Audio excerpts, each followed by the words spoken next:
I'm Jordan Brown. I'm the host of GGC News. There's been a recent outbreak of botulism on the GGC campus. Today with me, I have special guest, botulism expert Sierra Miller, and our in-the-field reporter Tyler Boast to help me talk more about it. Botulism is a rare, neuroparalytic, and potentially life-threatening disease caused by toxins released from a gram-positive spore-forming bacteria called Clostridium botulinum. Clostridium botulinum is a bacteria that makes spores which act as a protective coating to help them survive in extreme conditions, and they create and release exotoxin into the food that they're growing and thriving in. Improperly home-canned, preserved, fermented foods can provide the right conditions for the spores to grow and make botulinum toxin. These conditions include low oxygen or no oxygen in an anaerobic environment, low acid, low sugar, low salt, a certain temperature range, and a certain amount of water. People get sick by ingesting the toxin. The spores usually don't cause harm to people when eaten, but under certain conditions, the spores can grow and make one of the most lethal toxins known to man. The most common source of foodborne botulism is often canning of foods at home, which has low acid content, such as green beans, corn, and beets. All the signs and symptoms of botulism are diplopia, which is double vision, blurred vision, ptosis, which is drooping eyelids, slurred speech, dysphagia, which is difficulty swallowing, difficulty breathing, a thick feeling tongue, dry mouth, and muscle weakness. If the disease is foodborne, there will also be abdominal pain, nausea, vomiting, and diarrhea. The symptoms all result from muscle paralysis caused by the toxin. If untreated, the disease may progress and symptoms may worsen to cause paralysis of certain muscles, including those used in breathing and those in the arms, legs, and the trunk. People with botulism may not show all these symptoms at one time.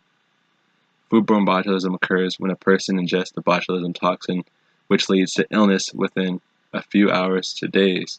Outbreaks of foodborne botulism have a potential to be a public health emergency because contaminated foods may be eaten by other people.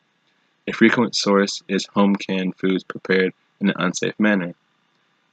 In foodborne botulism, symptoms generally begin 18 to 36 hours after eating a contaminated food. However, symptoms may begin as soon as 6 hours after or up to 10 days later. To prevent your food from getting infected with the Clostridium botulinum toxin, store home-canned foods properly, label and date the jars, and store them in clean, cool, dark places. For best quality, store them between 50 and 70 degrees Fahrenheit, and can no more food than you will use within a year. If you get infected with the toxin, botulism antitoxin must be administered as soon as possible. The antitoxin doesn't reverse paralysis, but it arrests the progression, and recovery follows the regeneration of new neuromuscular connections. After you've been infected, death may result from respiratory failure or the consequences of extended paralysis, and about 5% of the patients die. Recovery takes weeks to months, and those who survive may have fatigue or shortness of breath for years. In 2015, there was 199 cases of laboratory-confirmed botulism reported to the CDC. Of those, 39 were foodborne, 141 were infant botulism, 15 cases were wound botulism, and 4 cases were of unknown. Now we go to our special segment called GGC at the CDC with our in-field reporter Tyler Boast. Tyler, take it away. Normally, a stimulus triggers acetylcholine to fuse with a SNAP25 protein on the synaptic membrane so that the neurotransmitter can enter a neuromuscular junction and cause a muscular contraction.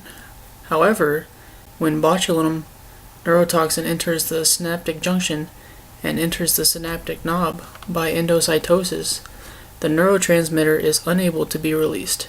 The active part of the neurotoxin, the light chain, exits the vesicle.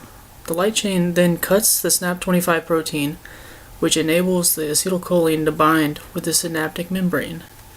This causes there to be a lack of acetylcholine in the neuromuscular junction. Paralysis is a result because there is no stimulus to activate muscle contraction. Thank you, Tyler. And that'll be it for all of us here at the GGC News. I'd like to give a special thanks to our botulism expert, Sierra Miller. And I'd like to say thank you to our in-the-field reporter, Tyler Boast, for doing a fantastic job. I'm Jordan Brown, and this is GGC News signing out. Have a good rest of your day, and good luck on your finals.